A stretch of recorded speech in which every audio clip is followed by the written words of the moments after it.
உலக தமிழ் மக்கள் அனைவருக்கும் எனது அன்பான வணக்கம். இன்றைக்கி நம்ம வயலுக்கு வந்து தண்ணி பாய்ச்சி இருந்துட்டு திரும்ப வந்து பார்க்கலான்னு வந்தோம். பார்த்துட்டு கொஞ்சம் மிச்ச செடி அங்கங்கே பூத்து இருக்குது. ஆக்சுவலாக இது கலைக்கு இடையிலேயே வந்து இந்த மாதிரி இருக்குது. நான் சொன்னேன் இல்லை சித்தப்பா இந்த முளைச்சிருக்கு பார்த்தீங்களா, இந்த பயிருக்கு இடையிலே வேறு ஏதோ ஒரு செடியெல்லாம் முளைச்சிருக்கு. அந்த மாதிரி இங்கேயும் நிறையா முளைச்சிருக்கு. நம்ம எடுத்துருந்தோம் கலையெல்லாம் நிறையா எடுத்து போட்டு வந்து மறுபடியும் பார்த்தா எல்லாமே முளைச்சிருக்குது. ஸோ அதை எடுக்கலான்னு வந்தோம். அதில் பார்த்தா நான் தண்ணி ஏற்றி வச்சுருந்தேன். பார்த்தா தண்ணி பூரா இறங்கி போய் கிடக்குது. என்னடா தண்ணி எங்கடா போச்சுன்னு பார்த்தா ஒரு இடத்துல நண்டு பொந்து போட்டுக்கும் போல் அது பைப் அகலத்துக்கு இவ்வளோ பெருசுக்கு இருக்குது. தண்ணி பூரா வெளியே ஓடிடுச்சு வாய்க்க வழியாக. நம்ம தண்ணி ஏற்றணும். ஸோ இன்றைக்கி ஏற்ற வேணாம், கிடக்கட்டும்.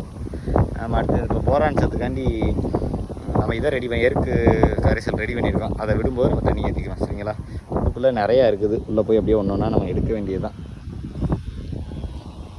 மிதிக்கும் போது இந்த வேர்லாம் இதுக்குள்ளே வேர்லாம் ஓடி இருக்கும் போல்.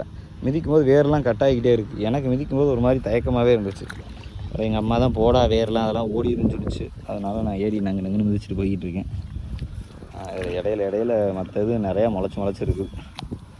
இதாக இருக்குது பார்த்தீங்களா, இடையில நிறையா இருக்குது. அங்கங்கே இதெல்லாம் இருக்குது. அப்புறம் பறித்து எடுக்கணும். நம்ம பறித்து எடுத்துகிட்டு போவோம். ஓகே, மேலும் அடுத்த ஒரு காணொலியில் உங்களை சந்திக்கிறேன். Tata, bye bye.